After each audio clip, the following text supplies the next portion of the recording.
لاحد اور شک والی قبر میں بنیادی دو فرق ملتے ہیں۔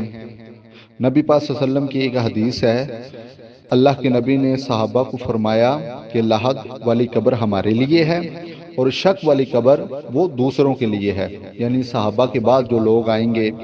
نبی پاک صلی اللہ علیہ وسلم کو پتا تھا کہ ابھی جو مٹی ہے وہ چیکنی مٹی ہے، مضبوط مٹی ہے، تو لاحد والی قبر بنائی جائے گی، اور بعد میں جو لوگ آئیں گے مٹی ریتلی ہو جائے گی، وہ مٹی مضبوط نہیں ہوگی، چیکنی نہیں ہوگی، تو لہذا ان کے لیے شک والی قبر ہے۔ تو اس لیے بھی آپ صلی اللہ علیہ وسلم نے فرمایا کہ لاحد ہمارے لیے ہے اور شک دوسروں کے لیے۔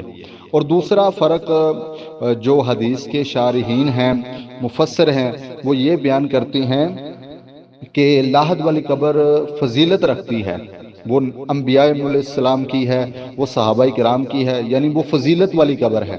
اور جو شک والی ہے قبر، وہ اس طرح فضیلت نہیں رکھتی جس طرح لاحد والی قبر فضیلت رکھتی ہے۔